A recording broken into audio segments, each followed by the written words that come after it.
Hey,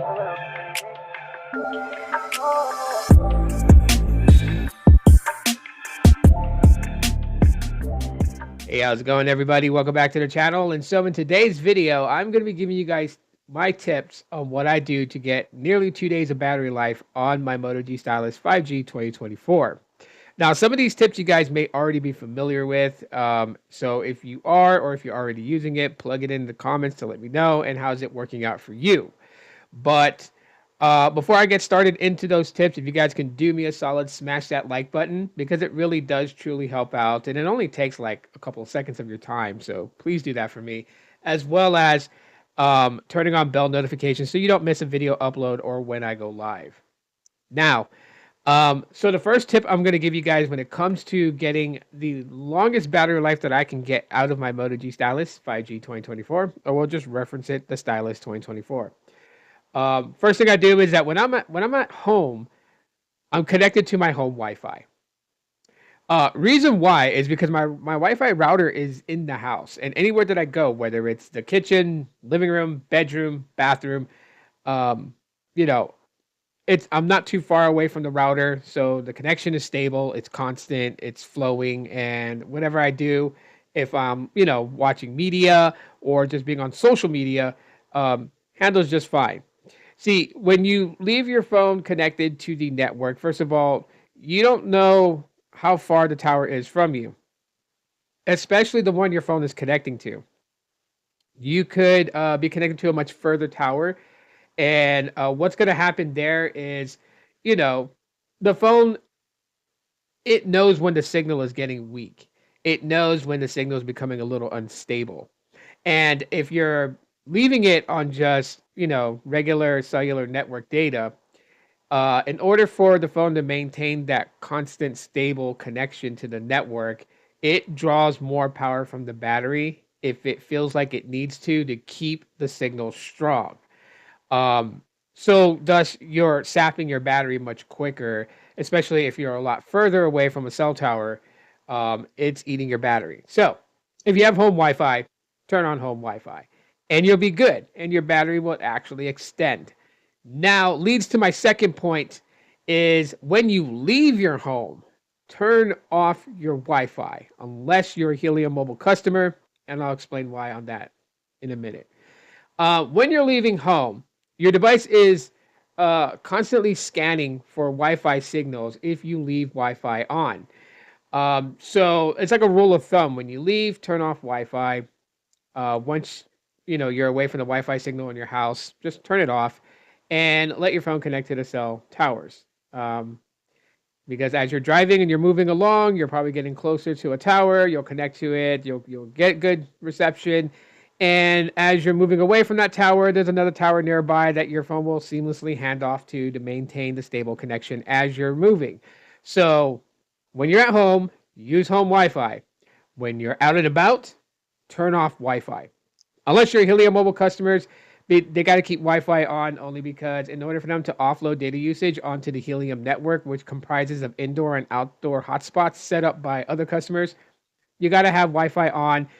Certificates are installed, so you access those point of references without having to key in a password every time. So you just seamlessly connect to those things. So the Wi-Fi has to be on for that. But if you're not a Helium Mobile customer, turn off your Wi-Fi when you leave home. Another thing that I do is I have sync turned off. So majority of the apps that I use automatically update in background already. So I turn auto sync off because I don't need my contacts, my people details consistently syncing with Google servers and updating all day long. I don't need that. If I plug in a new contact, or if I update a existing contact, is when I will turn on sync for like 10 minutes so my info can sync back into my Google account and be updated across all my devices. If I was to update all of them by just tapping sync to have them, resync the newest information for contacts. So like Gmail, I'm not always too concerned about, because if I'm looking for a specific email, I'm going to go in and check.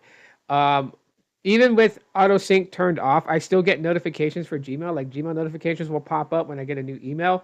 especially if it's a priority email that I've marked priority as, business, then it will come up and then I will get um, the notification for the new email. So messaging, like RCS messaging, all those go through without having to have auto sync turned on. Phone calls goes through without having auto sync turned on. Um, Really, auto syncing turning off just allows me to, like, when I want to go into X, Facebook, to have those update as soon as I tap into it. So if I tap on my Instagram and it opens up, it will refresh to the latest data. I don't need it consistently pulling and downloading information and updating Instagram if I'm not even on it looking at it. There's no reason for that. So that's why I turn off auto sync, is so that way I'm not, wasting battery by having things update in background that I really don't care to have updated every second of the day. And it greatly improves your battery life because you're not consistently downloading and uploading information without usage. Now, another thing that I do is I turn on dark mode. I know some people enjoy the light mode, with the Material UI from Google. People just love the vibrant colors that really pop when you have it in light mode. But what really kind of saves my battery is when I have it in dark mode and every app is set to system default, which means that if the system is dark mode, they will be in dark mode. If it's in light mode, they will be in light mode. Dark mode really extends your battery life a lot further than what it would be with with the light mode on. And especially if you have an AMOLED display compared to an LCD display, LCD displays emulate the color black with each individual pixel.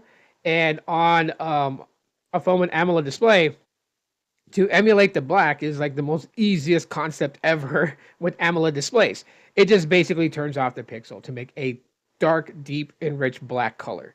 So only light colors and colors themselves will have the pixel bulbs on your display.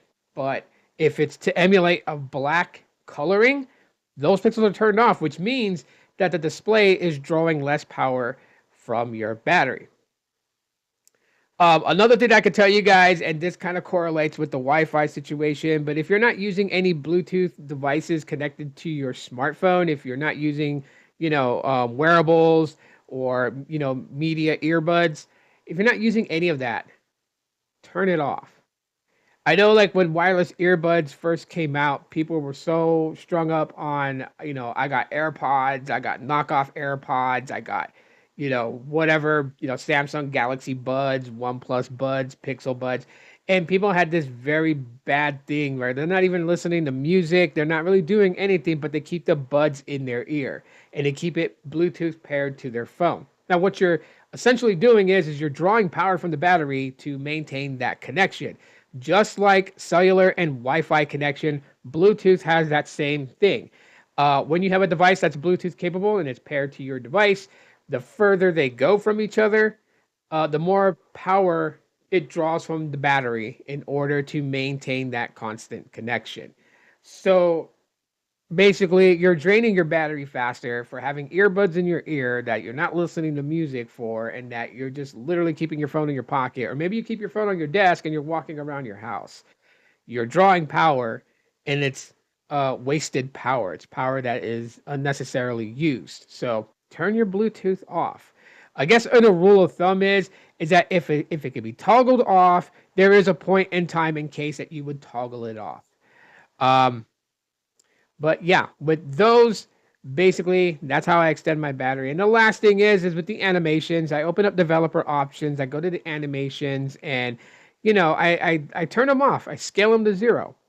It's not really a battery thing, but it does kind of help. I mean, like, when you're dealing with animations and stuff like that, the power that's being drawn to emulate those animations, it's not a drastic change.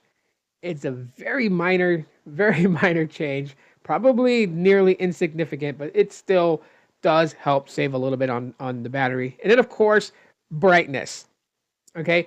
One thing that I tend to do with the display brightness, I know most people just set it to auto and just let it adjust based on the environment you're around. So if you're in a darker setting, the screen gets brighter. If you're outside, with ample light, the screen gets dimmer.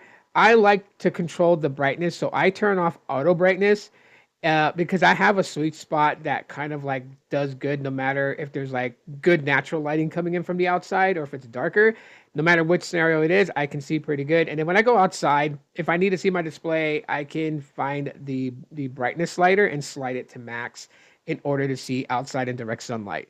So I don't rely on auto brightness at all whatsoever because I mean sometimes that thing can be finicky and it just starts adjusting up and down when you really don't even need an adjustment. And the brighter, the lower, the brighter, the lower, the brighter it goes, and you know it's gonna sap battery. So, but anyways, those are the tips that I have on how I keep nearly 2 days battery life with my Moto G Stylus 5G 2024. And these tips actually do work out for other devices like my OnePlus 9, my Pixel 8a, my Pixel 7a, my Pixel 6a, my Nothing Phone 1. It works on other devices. That you know you can extend the battery life on. So those are the tips that I have to offer. If you guys have any tips of your own, feel free to plug them into the comments. The more, the merrier. And if you guys are using the same ones that I'm using, let me know how that's working out for you. And if you have any questions on any other tips that I've given that you haven't tried before, feel free to ask me in the comment section of the video. I really appreciate you guys. Again, smash that like button. Helps out. Takes less than 2 seconds. And turn on bell notifications. You don't miss a video upload. And I will see you guys in the next one. Aloha.